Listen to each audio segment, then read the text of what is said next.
أعوذ بالله من الشيطان الرجيم. بسم الله الرحمن الرحيم.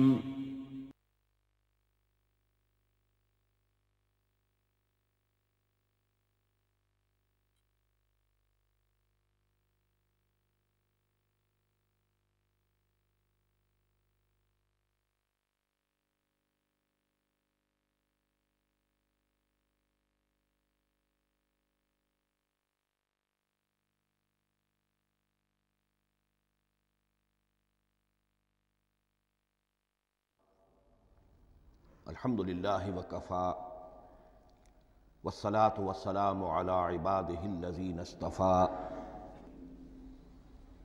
خصوصاً علی افضلہم وخاتم النبیین محمد الامین وعلی آلہ وصحبہ اجمعین. اما بعد فقد قال اللہ تبارک وتعالی کما ورد فی سورة الزخرف: اعوذ باللہ من الشیطان الرجیم بسم اللہ الرحمن الرحیم. حامیم والکتاب المبین انا جعلناہ قرآنا عربیا لعلکم تعقلون وانہ فی الکتاب لدینا لعلی حکیم. وقال تبارک وتعالی کما ورد فی سورة الواقعہ: فلا اقسم بمواقع النجوم وانہ لقسم لو تعلمون عظیم انہ لقرآن کریم فی کتاب مکنون لا یمسہ الا المطہرون تنزیل من رب العالمین. وقال عز وجل کما ورد فی آخر سورة الفجر: بل هو قرآن مجید فی لوح محفوظ. صدق اللہ العظیم. رب اشرح لی صدری ویسر لی امری واحلل عقدۃ من لسانی یفقہوا قولی. اللہم ربنا الہمنا رشدنا واعذنا من شرور انفسنا. اللہم ارنا الحق حقا وارزقنا اتباعہ وارنا الباطل باطلا وارزقنا اجتنابہ. اللہم ارحمنا بالقرآن العظیم واجعلہ لنا اماما ونورا وہدی ورحمہ. اللہم ذکرنا منہ ما نسینا وعلمنا منہ ما جہلنا وارزقنا تلاوتہ آناء اللیل وآناء النہار واجعلہ لنا حجتا یا رب العالمین آمین. تعارف قرآن کے ضمن میں سب سے پہلی بات جو سمجھنے کی ہے وہ یہ کہ قرآن مجید کے بارے میں ہمارا اجمالی عقیدہ کیا ہے. یہ 3 جملوں پر مشتمل ہو سکتا ہے. ہمارے نزدیک قرآن اللہ کا کلام ہے جو محمد الرسول اللہ صلی اللہ علیہ وسلم پر نازل ہوا.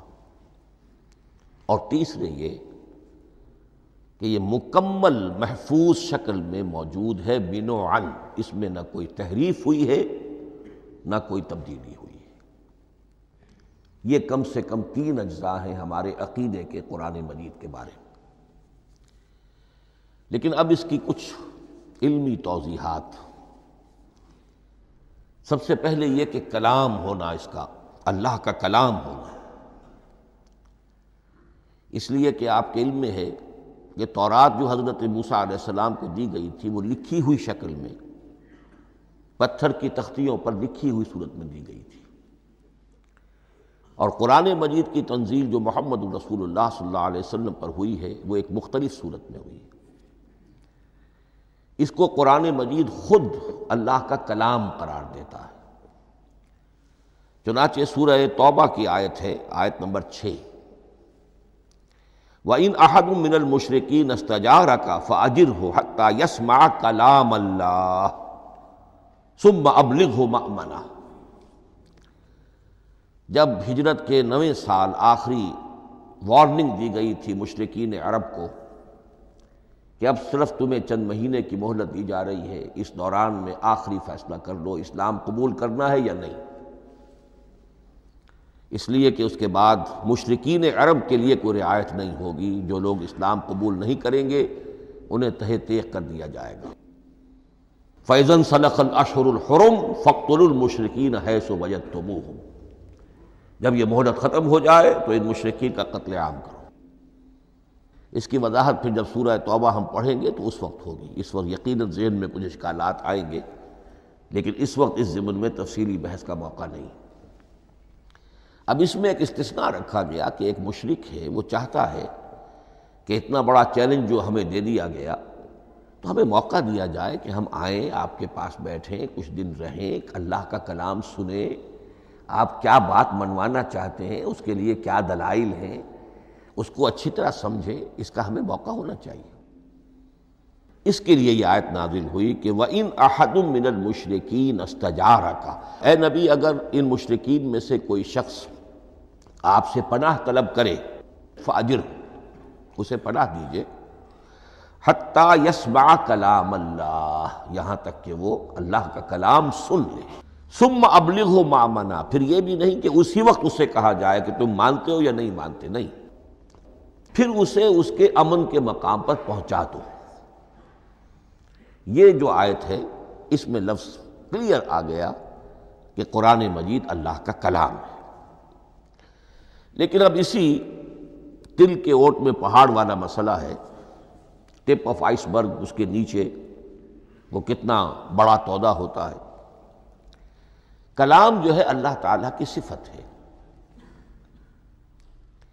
اور یہ بڑا مسئلہ گہرا ہے، اور علم کلام کا ایک بڑا پیچیدہ مسئلہ ہے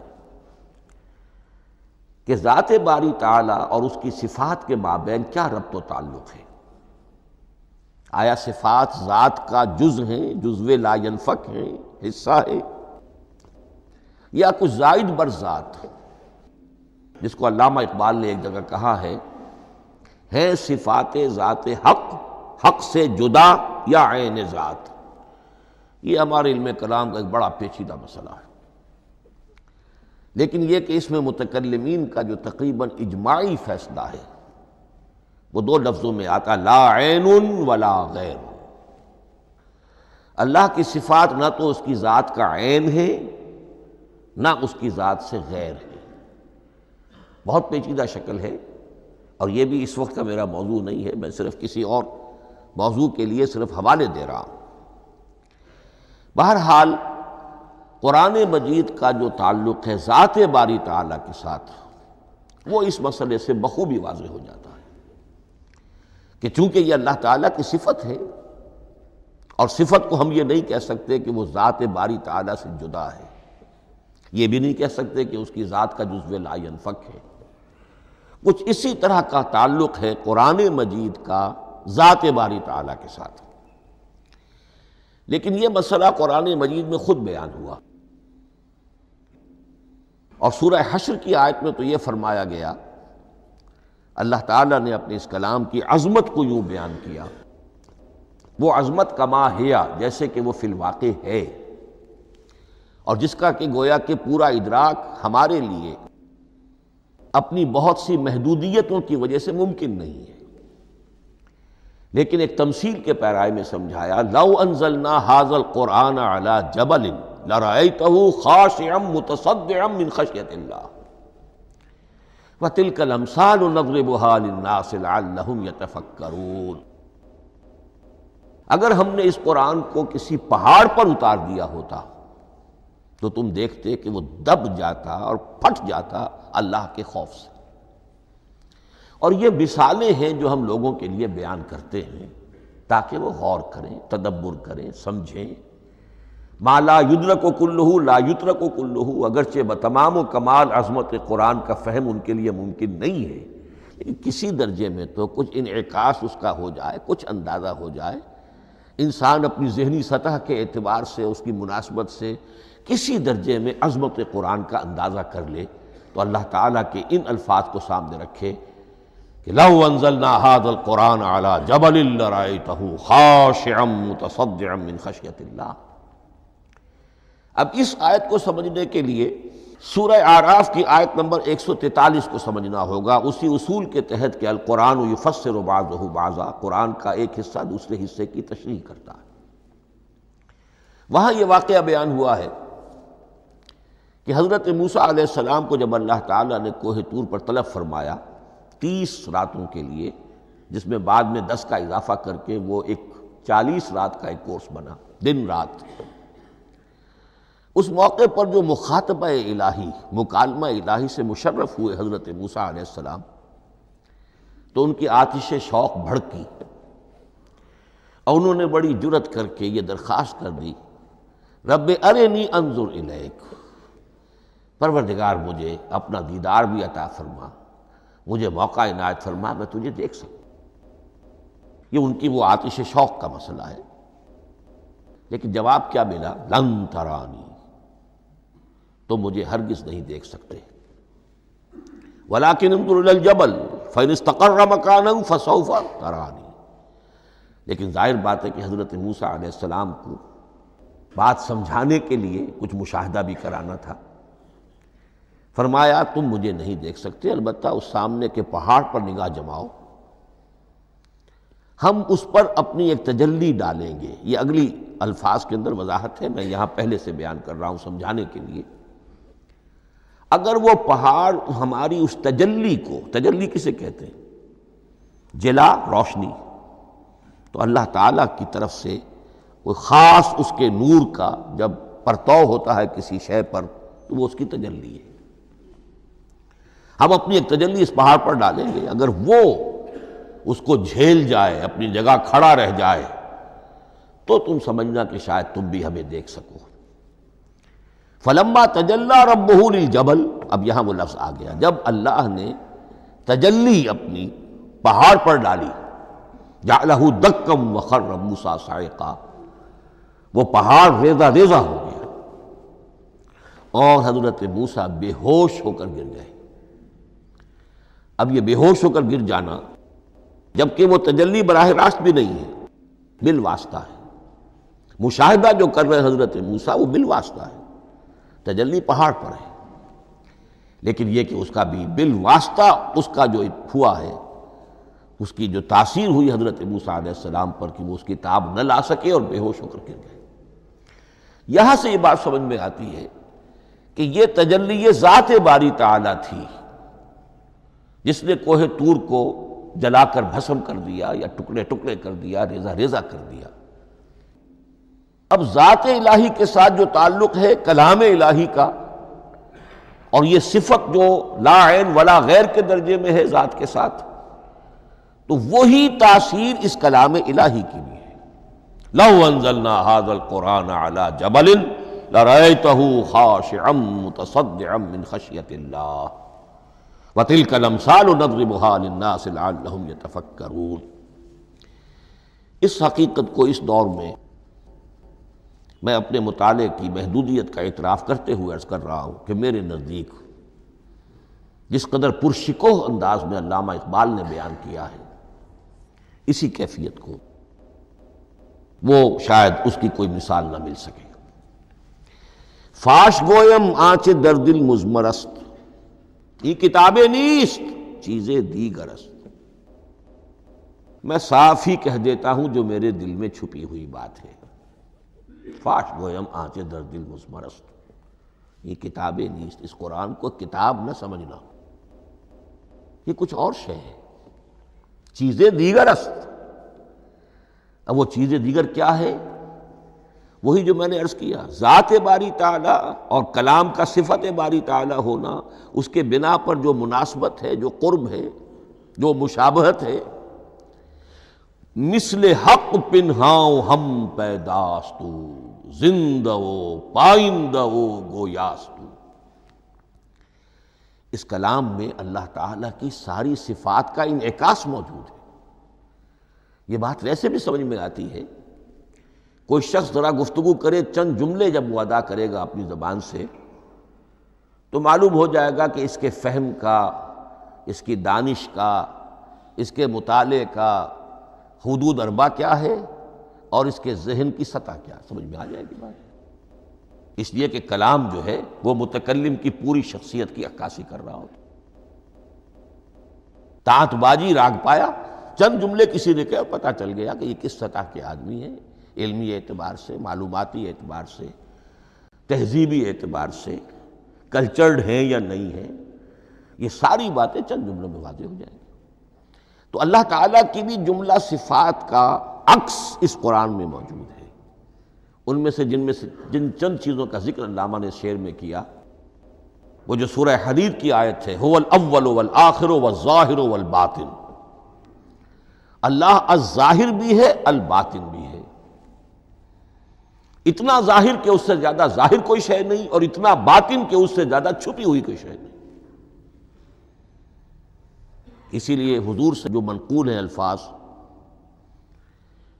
کہ پروردگار انت الظاہر فلیس فوقک شیء وانت الباطن فلیس دونک شیء، یہی کیفیت قرآن کی ہے۔ مثل حق پنہاں و ہم پیداستو، پنہاں بھی ہے ظاہر بھی ہے، جیسے ذات باری تعالی، اور جیسے اللہ تعالیٰ کی شان ہے جو آیت الکرسی کے شروع میں آئی، الحی القیوم،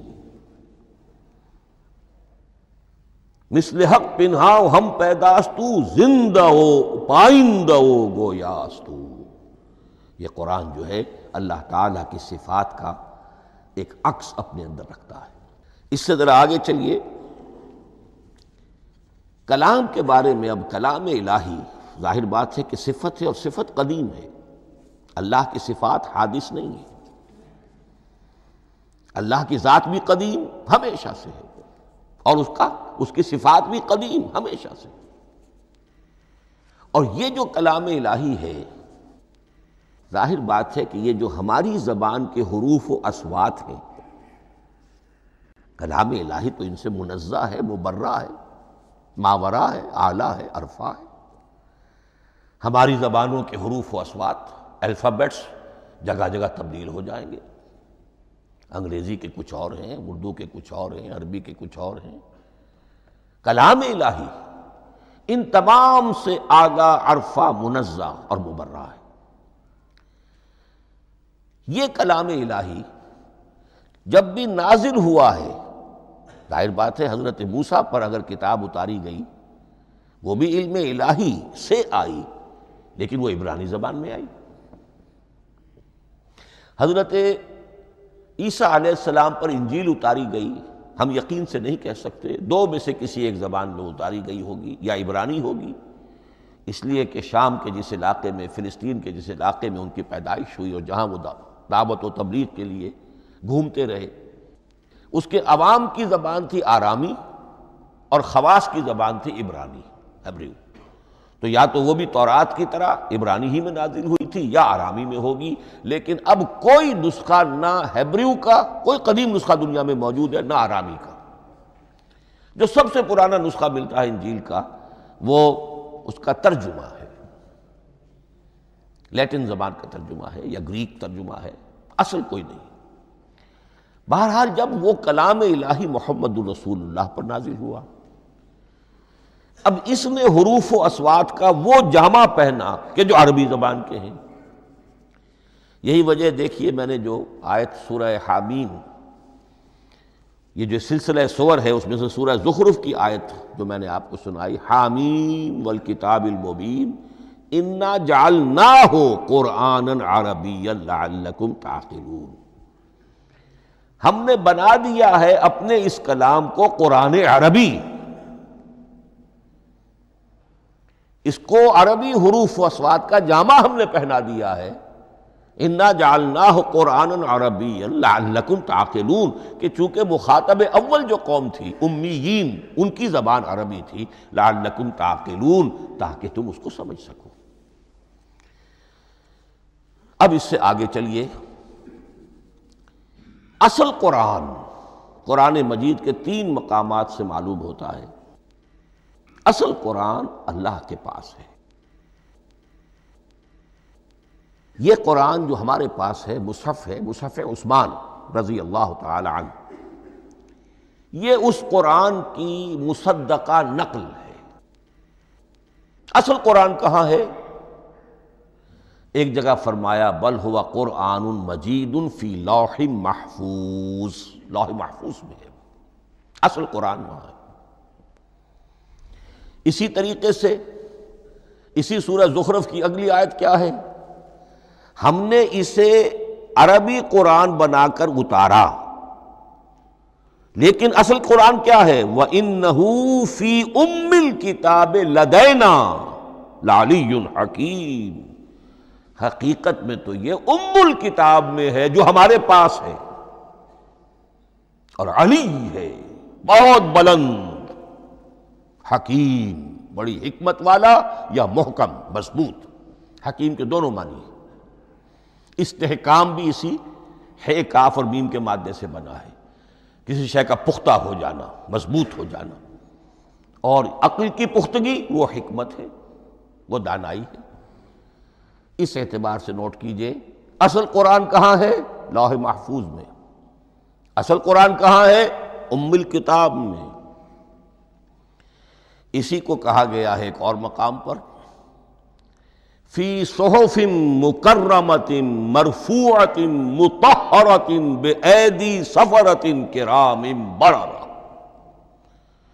یہ قرآن، اصل قرآن تو بڑے صحیفوں میں، ان صحیفوں میں ہے، ان صفحات میں ہے، ان اوراق میں ہے، جس کی شان کیا ہے؟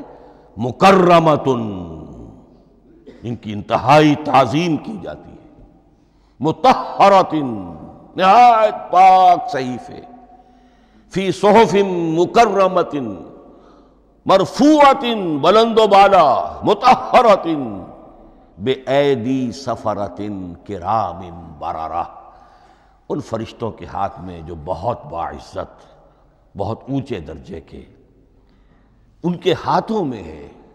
وہ لوگ ہیں کہ جن کی تحویل میں ہے یہ کلام پاک، فی صحف مکرمۃ مرفوعۃ مطہرۃ بِأَیْدِی سفرۃ کرام بررہ۔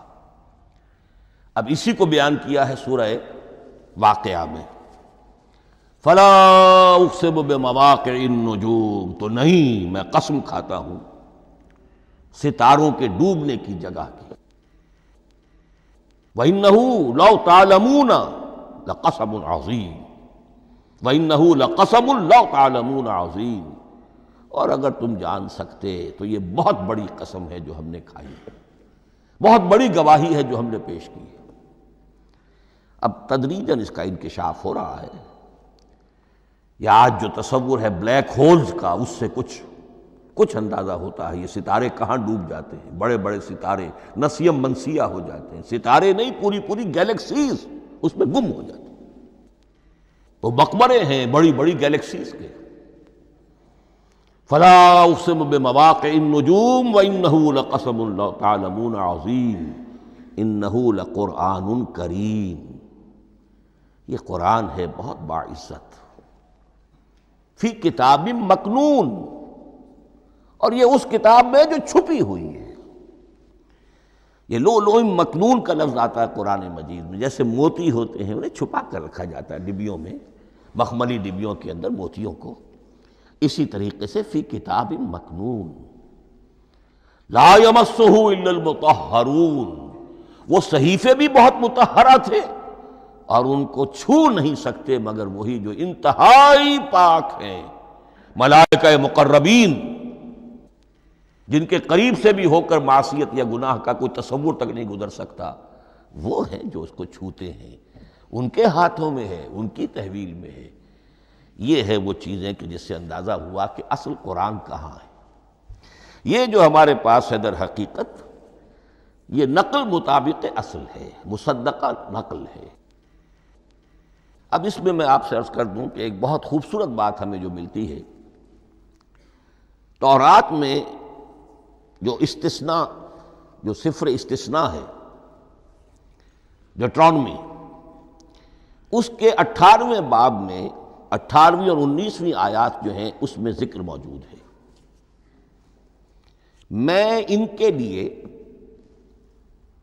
انہی کے بھائیوں میں سے تیری مانند ایک نبی برپا کروں گا۔ اللہ تعالیٰ کلام فرما رہے ہیں یہاں حضرت موسیٰ علیہ السلام سے، آج بھی موجود ہے، اولڈ ٹیسٹمنٹ، ڈیوٹرانومی، یا کتاب استثناء سفر استثناء اس کا 18واں باب اس کی 18ویں اور 19ویں آیات، جب چاہیں جا کر دیکھیں۔ میں ان کے لیے ان کے بھائیوں ہی میں سے تیری مانند ایک رسول اٹھاؤں گا، میں ان کے لیے انہی کے بھائیوں میں سے تیری مانند ایک نبی برپا کروں گا اور اپنا کلام اس کے منہ میں ڈالوں گا، اور جو کچھ میں اس سے کہوں گا وہی وہ ان سے کہے گا۔ یہ ہے جو پیشین گوئی ہے محمد الرسول اللہ صلی اللہ علیہ وسلم کی۔ اور یہاں وہ فرق واضح کر دیا گیا، اے موسیٰ تم سے تو یا تو ہم نے کلام کیا ہے یا تمہیں جو کتاب دی ہے وہ لکھی ہوئی دی ہے، لیکن جو نبی تیری ہی مانند میں برپا کروں گا۔ اب اس میں بھی نوٹ کرنے کی بات ہے کہ حضرت موسیٰ کے مشابہ نبی اکرم صلی اللہ علیہ وسلم کے سوا کوئی نبی نہیں۔ صاحب کتاب وہ بھی تھے، صاحب کتاب محمد بھی ہیں، صاحب امت وہ بھی تھے، اور صاحب امت محمد رسول اللہ تیری مانند۔ صاحب شریعت، حضرت عیسیٰ صاحب شریعت نہیں تھے، شریعت موسوی ہی کو نافذ کرنے کے لیے آئے تھے۔ ان کی حیثیت دین موسوی کے مجدد کی تھی، ویسے نبی تھے، اللہ کے فضل و کرم سے نبی تھے، اس میں کوئی شک نہیں، رسول تھے، لیکن یہ کہ ان کے کام کی نوعیت کیا تھی، اس لیے کہ کوئی نئی شریعت لے کر نہیں آئے۔ اب بھی انجیل میں الفاظ موجود ہیں، don't think I have come to destroy law, the mosaic law جسے یہ کہتے ہیں، شریعت موسوی، وہ تم پر نافذ رہے گی، تم اس کی پابندی کرو گے، چونکہ صاحب شریعت رسول یا موسیٰ یا محمد صلی اللہ علیہ وسلم علیہ الصلوۃ والسلام۔ تو میں ان کے بھائیوں میں سے، اب بھائی کون ہوں گے؟ ظاہر بات ہے بنی اسرائیل، ان کے کزنز کون ہیں؟ بنی اسماعیل۔ بنی اسرائیلی تو جو بھی نبی ہے وہ انہی میں سے ہے، ان کے بھائیوں میں سے، تو بھائی تو ہوگا، ان کا کزن ہوگا، اب وہ کون ہے؟ بنی اسماعیل۔ تو ان کے بھائیوں میں سے گویا کہ غیر اسرائیلی جو ان کے قریب ترین قرابت دار ہوں گے وہ بنو اسماعیل ہیں۔ تیرے مانند صاحب شریعت نبی میں برپا کروں گا، لیکن اس پر جو میرا کلام اترے گا وہ کس شکل میں اترے گا؟ میں اپنا کلام اس کے منہ میں ڈالوں گا، اور پھر وہ جو کچھ کہے گا وہ وہی کہے گا جو میں نے کہا ہے۔ اب اس کے حوالے سے ایک بہت اہم بات سمجھ لیجئے، اور قرآن مجید کے 2 اہم مقامات کی وضاحت اس سے ہو جائے گی۔ یہ کلام اللہ، قرآن مجید میں اس کو قول جبرائیل بھی کہا گیا ہے۔ کلام اللہ حضرت جبرائیل کے ذریعے سے جب ادا ہوا ہے تو قول جبرائیل ہے، اور پھر جب وہ محمد الرسول اللہ کی زبانی ادا ہوا تو قول رسول ہے، قول محمد ہے صلی اللہ علیہ وسلم۔ یہ قول اللہ بھی ہے، قول جبرائیل بھی ہے، اور قول محمد بھی ہے بیک وقت۔ یہ بات دیکھیے سورۃ تکویر، اذا الشمس کورت، انہ لقول رسول کریم ذی قوت عند ذی العرش مکین مطاع ثم امین وما صاحبکم بمجنون۔ یہ یہاں پر حضرت جبرائیل کا ذکر ہو رہا ہے۔ وما ہوا بقول شیطان الرجیم، محمد تک اس قرآن کو لانے والا تو وہ بلند پائے کا فرشتہ ہے، یہ کوئی شیطان رجیم نہیں ہے، اس لیے کہ مکے والوں نے کہہ دیا تھا ہو سکتا ہے کوئی بدروح آئی ہو محمد پر، اور اس بدروح نے کوئی الٹی سیدھی بات سکھا دی ہو، نہیں۔ انہ لقول رسول کریم، یہاں رسول کریم کون ہے؟ حضرت جبرائیل۔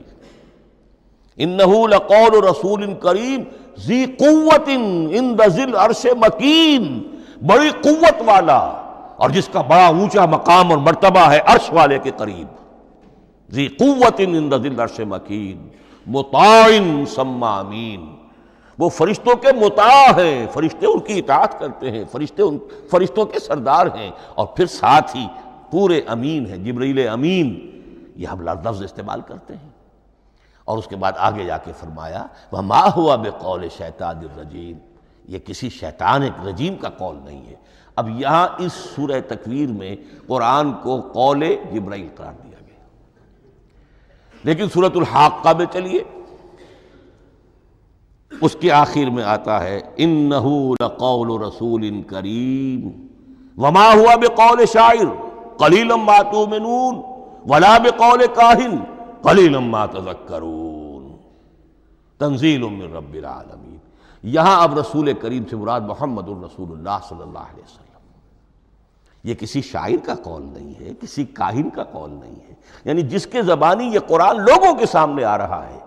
جبرائیل کا قول ہو کر تو محمد پر نازل ہوا صلی اللہ علیہ وسلم، لیکن اب لوگوں کے سامنے وہ قول محمد بن کر آ رہا۔ انہ لقول رسول کریم وما هو بقول شاعر قلیلا ما تؤمنون ولا بقول کاہن قلیلا ما تذکرون تنزیل من رب العالمین۔ تو قرآن مجید کلام اللہ ہے، پھر وہ قول جبرائیل بنا جب جبرائیل نے آ کر محمد کو سنایا، اور پھر وہ قول محمد بنا جب محمد کی زبان مبارک سے لوگوں نے اسے سنا، اہل عرب نے سنا، اور پھر وہ بات پھیلتی چلی گئی۔ اب آخری بحث اس موضوع پر جو ہے وہ یہ ہے، کلام الہی کی 3 صورتیں ہیں جو قرآن مجید میں سورہ شورى کی آیت نمبر 51 میں بیان ہوئی ہے۔ وَمَا كَانَ لِبَشَرٍ أَن يُكَلِّمَهُ اللَّهُ، کسی بشر، کسی انسان کی یہ حیثیت نہیں ہے، مقام نہیں ہے کہ اللہ اس سے کلام کرے۔ یہ نہیں کہا کہ اللہ کے لیے ممکن نہیں ہے، نہیں، اللہ کے لیے تو ہر شے ممکن ہے، لیکن کسی بشر کا یہ مقام نہیں ہے کہ اللہ اس سے کلام کرے۔ مخلوق ہے، بشر ہے۔ ما کان لبشر ان یکلمہ اللہ الا اب 3 شکلیں آئیں، الا وحیا او من وراء حجاب او یرسل رسولا فیوحی باذنہ ما یشاء انہ علی حکیم۔ 3 صورتیں ہیں کلام الہی کی۔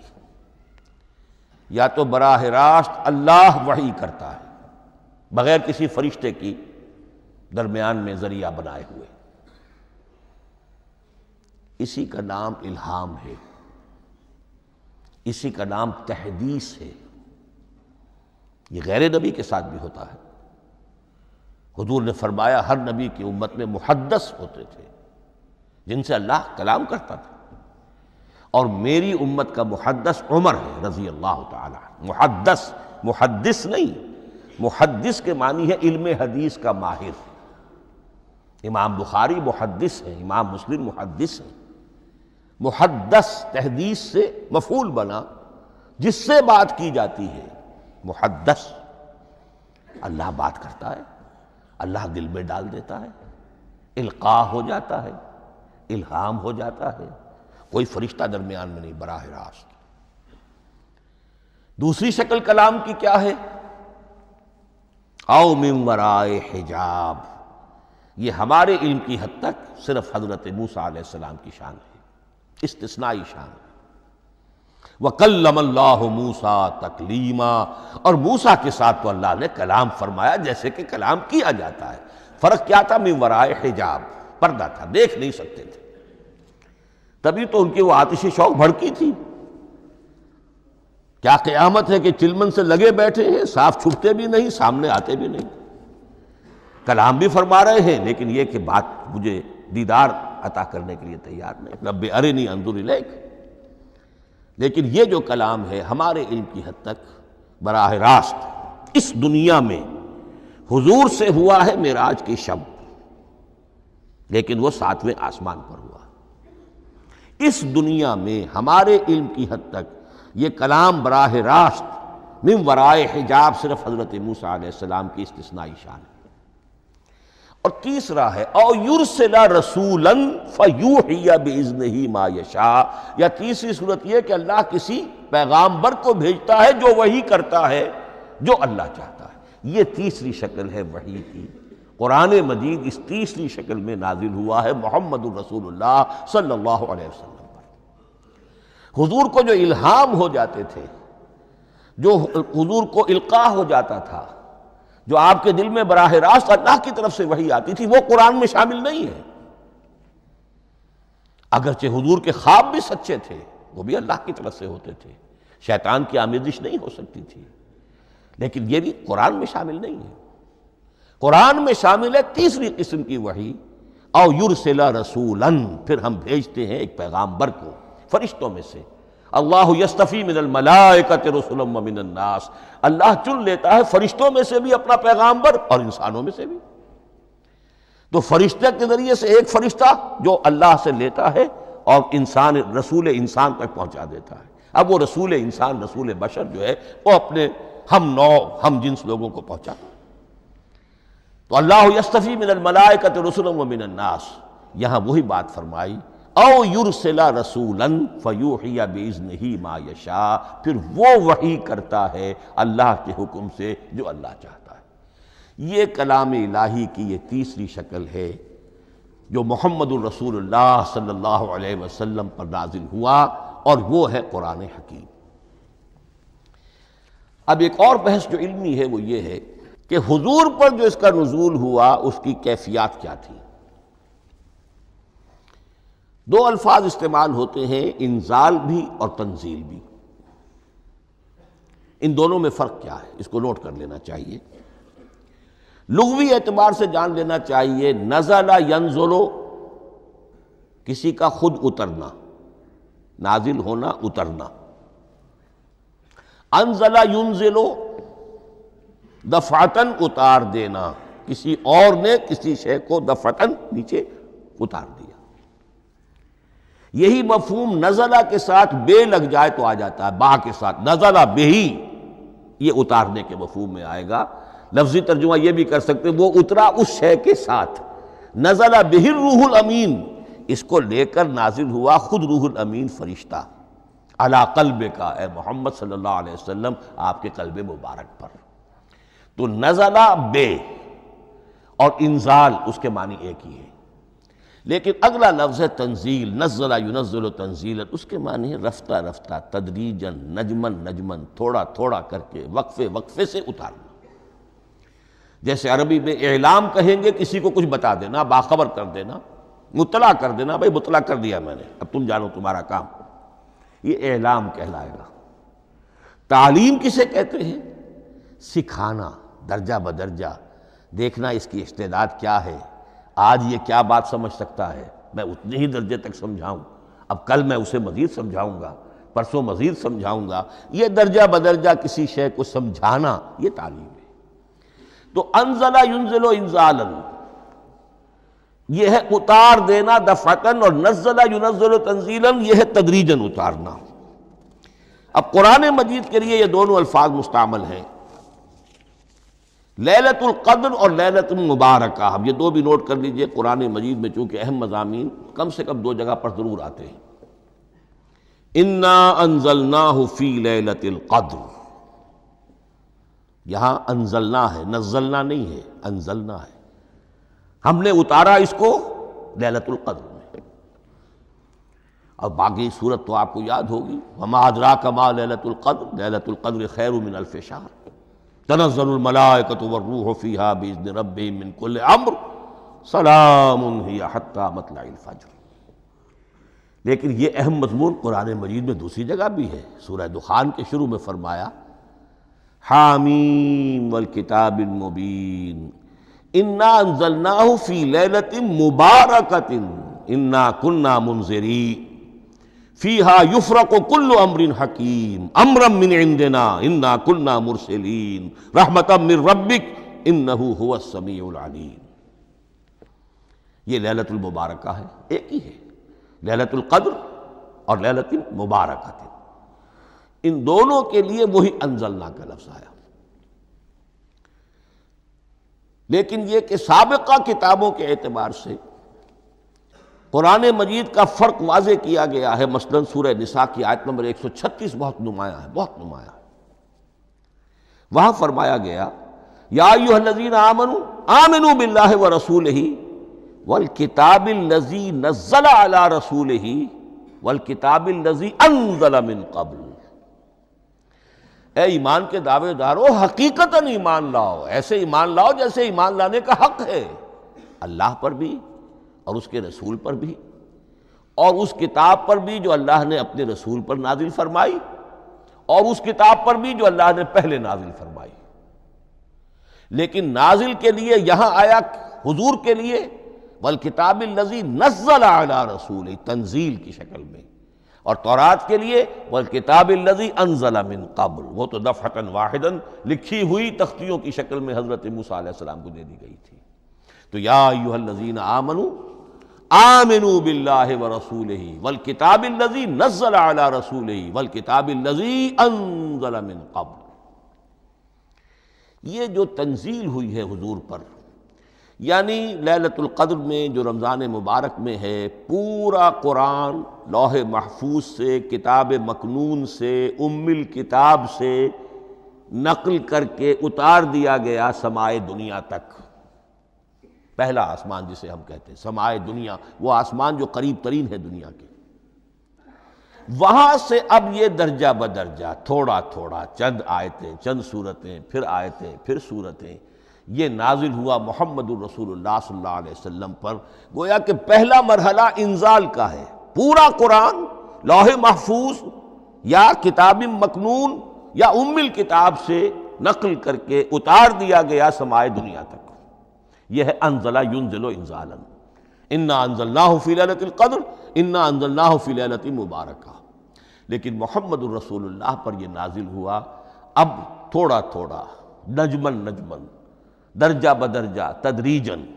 یہ ہے تنزیل۔ اس تنزیل کی حکمت قرآن مجید میں بیان ہوئی ہے، اور اس اعتبار سے کہ اہل عرب نے، اہل مکہ نے اعتراض کیا تھا کہ یہ پورا قرآن کیوں نہیں محمد ایک ہی مرتبہ پیش کر دیتے صلی اللہ علیہ وسلم۔ اس میں جو چیز مضمر تھی وہ یہ تھی کہ چونکہ یہ حقیقت میں اللہ کا کلام نہیں ہے، یہ محمد کا اپنا کلام ہے، تو کوئی شاعر دنیا میں ایسا نہیں ہے جو ایک دم اپنا پورا دیوان دے دے۔ وہ تو ساری عمر میں تھوڑا تھوڑا، آج غزل کہی، کل قصیدہ کہا، پرسوں کچھ اور کہا، پھر وہ جمع ہوتا ہے تو وہ دیوان بنتا ہے۔ اسی طریقے سے تو یہ کر رہے ہیں۔ اگر یہ اللہ کا کلام ہوتا تو بیک وقت آ جاتا۔ یہ تو ذرا محنت کرتے ہیں، کچھ اس کے اندر اس کو اپنی محنت سے کوشش کر کے کچھ موضوع کرتے ہیں، کلمات، الفاظ، اور اس طریقے سے رفتہ رفتہ لے کر آ رہے ہیں۔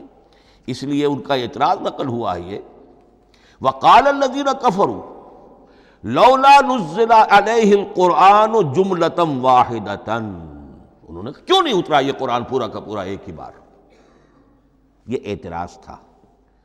اس اعتراض کے جو جوابات دیے گئے ہیں وہ نوٹ کیجئے کہ لوگوں کے حق میں یہ مفید ہے، یہ پورے قرآن کا تحمل ایک وقت میں کر نہیں سکتے۔ یہ پورا قرآن تو ایک ہی مرتبہ اگر پہاڑ پر بھی اتار دیا جاتا تو وہ پھٹ جاتا، دب جاتا۔ وَقُرْآنًا فَرَقْنَاهُ لِتَقْرَأَهُ عَلَى النَّاسِ عَلَى مُكْثٍ وَنَزَّلْنَاهُ تَنزِيلًا، سورہ بنی اسرائیل آیت 106۔ یہ وہ قرآن ہے جس نے ہم نے جس کو ٹکڑے ٹکڑے کر کے، فرق نہ ہو، فرق توڑ دینا، تھوڑا تھوڑا کر کے ہم نے کر دیا، لِتَقْرَأَهُ عَلَى النَّاسِ عَلَى مُكْثٍ، تاکہ آپ اسے پڑھ کر سنائے لوگوں کو وقفے وقفے سے، تاکہ وہ سہار سکیں، سنبھال سکیں، برداشت کر سکیں۔ وَنَزَّلْنَاهُ تَنزِيلًا، اسی وجہ سے ہم نے اسے نازل کیا ہے بطرز تنزیل، بطرز انزال نہیں، بطرز تنزیل۔ وَقُرْآنًا فَرَقْنَاهُ لِتَقْرَأَهُ عَلَى النَّاسِ عَلَى مُكْثٍ وَنَزَّلْنَاهُ تَنزِيلًا۔ ایک حکمت تو ہو گئی عوام کے لیے، ایک حکمت خود رسول کے لیے صلی اللہ علیہ وسلم۔ كَذَلِكَ لِنُثَبِّتَ بِهِ فُؤَادَكَ وَرَتَّلْنَاهُ تَرْتِيلًا۔ اب ذرا نوٹ کیجئے، قلب محمدی کے لیے بھی اس پورے کلام کا ایک دم سہار آسان کام نہیں تھا۔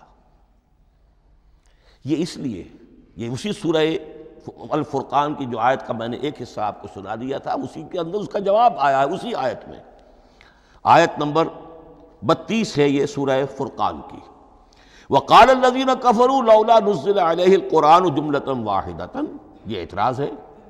جواب کیا ہے؟ كَذَلِكَ لِنُثَبِّتَ بِهِ فُؤَادَكَ، ہم نے یہ اس لیے کیا ہے نبی کہ اس کے ذریعے سے آپ کے دل کو ٹھہراؤ اور جماؤ عطا کرے، یہ ایک دم اس کا اتر جانا۔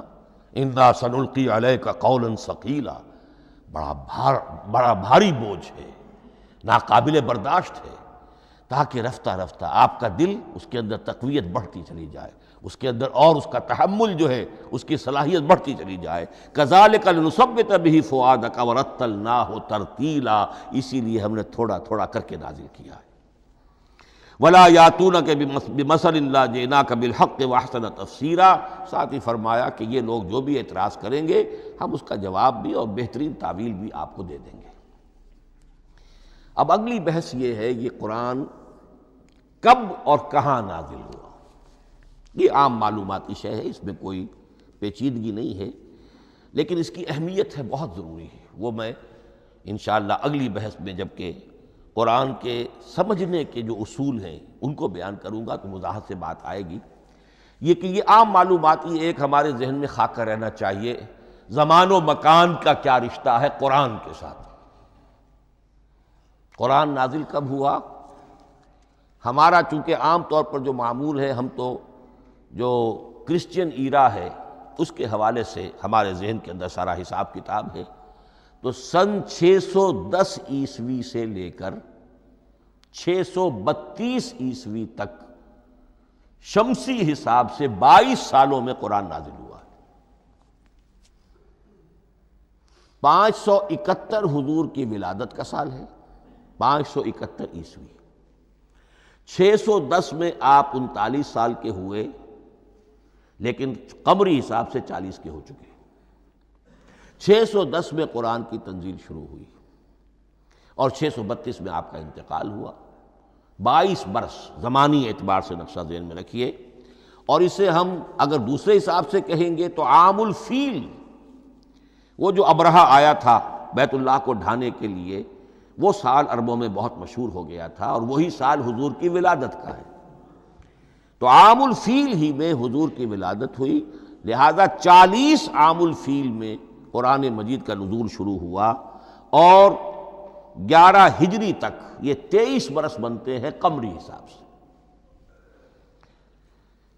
ایک رائے یہ بھی ہے کہ قرآن کا نزول 20 برس میں ہوا ہے، اور اس میں وضاحت یہ ہے کہ پہلے 3 سال اللہ تعالیٰ نے ایک فرشتے کو، حضرت اسرافیل علیہ السلام کو مامور کیا تھا حضور کی تعلیم پر۔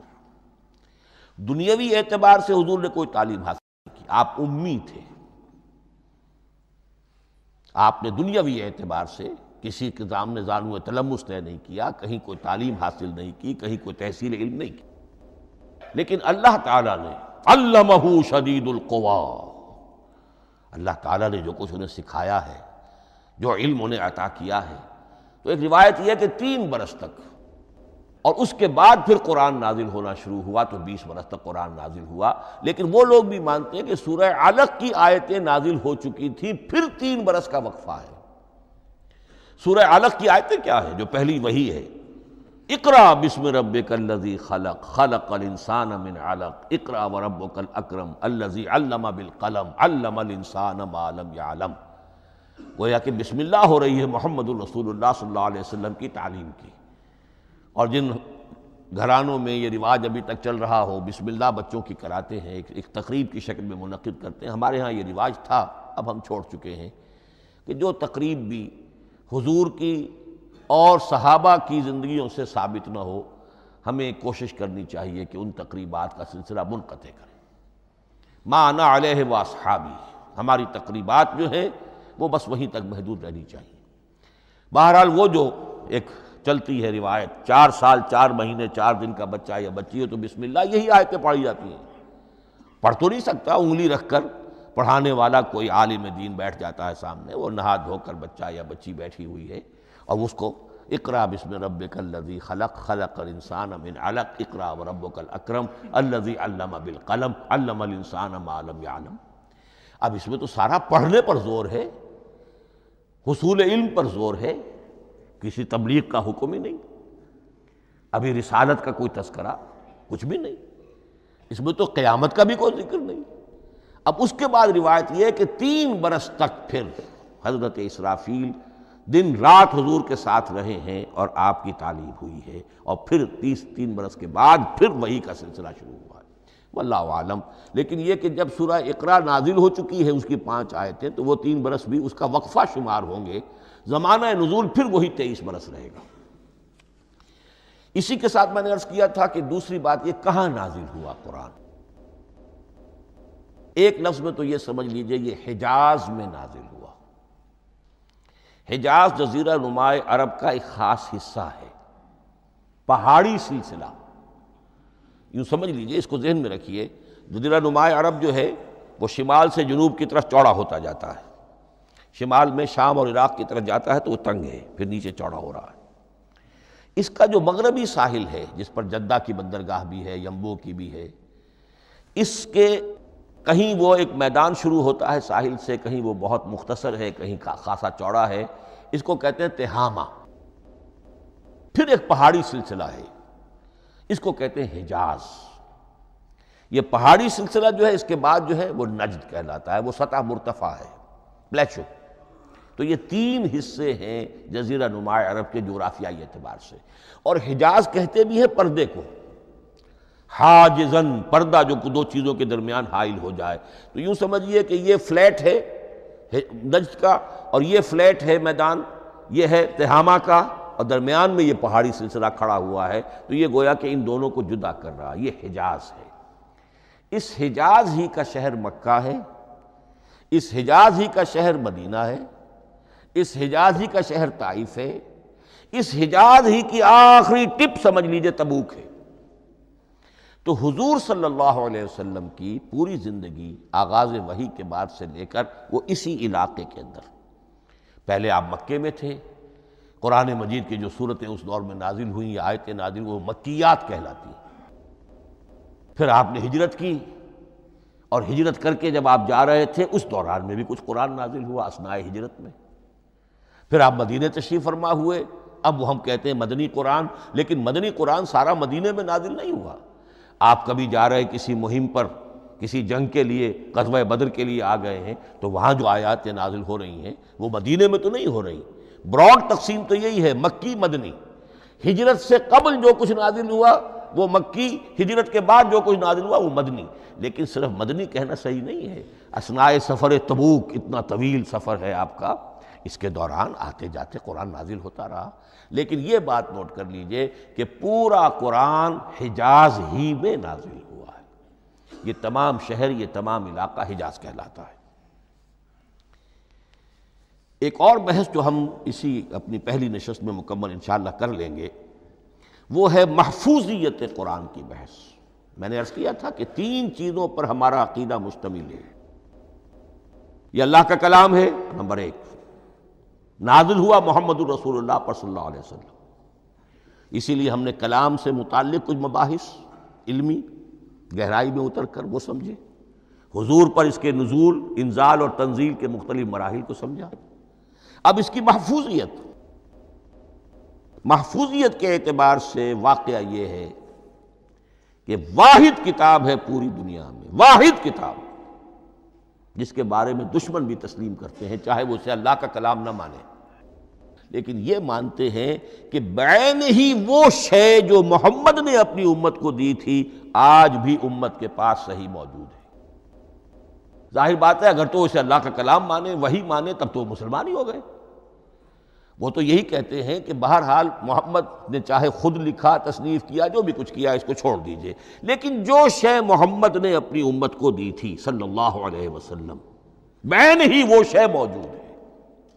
تو یہ محفوظیت قرآن کی جو ہے، جبکہ کوئی اور دنیا کی کتاب اس کی مدعی ہی نہیں۔ تورات والوں کا سرے سے یہ دعویٰ ہی نہیں ہے۔ وہ تورات تو گم ہو گئی تھی نبوکدنضر کے حملے کے وقت، اس کے بعد سے دنیا میں تورات کا وجود نہیں ہے، اور پھر 100 برس کے بعد اپنی یادداشتوں سے مرتب کی ہے یہ تورات جو آج ہمارے سامنے ہے۔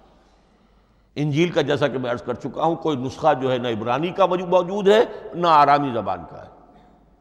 دنیا کی کوئی کتاب نہیں جو دعویٰ کر سکتی ہو۔ یہ قرآن جو شروع ہوتا ہے ذالک الکتاب لا ریب فیہ، یہ دعویٰ دنیا کی کسی اور کتاب نے خود کیا بھی نہیں۔ اس کی بھی جس قدر پرشکوہ الفاظ میں علامہ اقبال نے اس کی ترجمانی کی ہے، انہی کا حصہ ہے۔ حرف اورا ریب نئے، تبدیل نئے، آیش شرمندہ تعویل نئے۔ اس قرآن کے کسی حرف میں کوئی تحریف ہو جانا نہیں، امکان ہی نہیں، قطعی طور پر۔ کسی لفظ کا بدل دیا جانا نہیں، حرف اورا ریب نئے، تبدیل نئے۔ اس میں کسی کا شک پر مبنی ہونا نہیں، آیش شرمندہ تعویل نئے، اس کی آیت کوئی بھی ایسی نہیں جسے تروڑا مروڑا جا سکے، یہ اپنی حفاظت خود کرتی ہے۔ لا یاتیہ الباطل من بین یدیہ ولا من خلفہ، حامیم السجدہ کی آیت نمبر 42، اس پر باطل حملہ آور ہو ہی نہیں سکتا۔ انا نحن نزلنا الذکر وانا لہ لحافظون، ہم ہی نے یہ الذکر نازل کیا ہے اور ہم ہی اس کی حفاظت کرنے والے ہیں۔ جہاں تک پہلے ٹکڑے کا تعلق ہے اس آیت مبارکہ کا، اس میں تو تورات بھی آئے گی۔ تورات کس نے نازل کی؟ اللہ نے نازل کی۔ انجیل کس نے نازل کی؟ اللہ نے نازل کی۔ انا انزلنا التوراۃ فیہا ھدی ونور، یہ سورہ مائدہ میں الفاظ ہیں۔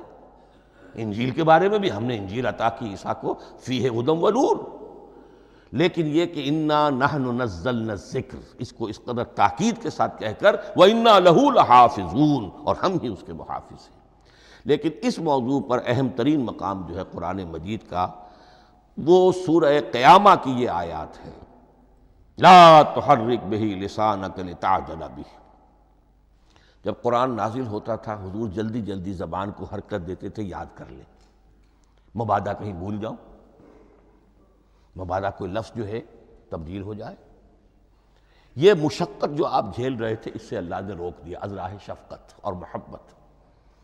لا تحرک بہ لسانک لتعجل بہ ان علینا جمعہ وقرآنہ، ہمارے ذمے ہے اس کو جمع کر دینا، آپ کے سینے میں جمع کر دیں گے اس کو۔ اور صرف جمع کرنا نہیں، قرآن، ترتیب۔ قرآن ہوتا ہے پڑھا جاتا ترتیب سے، یعنی ترتیب نزولی، یہ بعد میں ہماری علیحدہ بحث بھی آئے گی کہ ترتیب نزولی اور ہے، ترتیب مصحف اور ہے، یہ ترتیب بھی ہم کروا دیں گے، یہ بھی ہمارے ذمے ہے۔ ان علینا جمعہ وقرآنہ فاذا قرأناہ فاتبع قرآنہ، پھر جب ہم جس ترتیب سے پھر آپ کو پڑھائیں اسی ترتیب کی پیروی کیجیے۔ یہ جو ہے کہ قرآن کا جمع اور تدوین، یہ بھی اللہ تعالیٰ نے اس کی ضمانت لی، اور اس کی ترتیب بھی اللہ تعالیٰ ہی کی ضمانت سے ہے۔ اس اعتبار سے محفوظیت قرآن کے یہ دونوں پہلو ہمارے سامنے رہنے چاہیے۔ بارک اللہ لی ولکم فی القرآن العظیم ونفعنی وإیاکم بالآیات والذکر الحکیم۔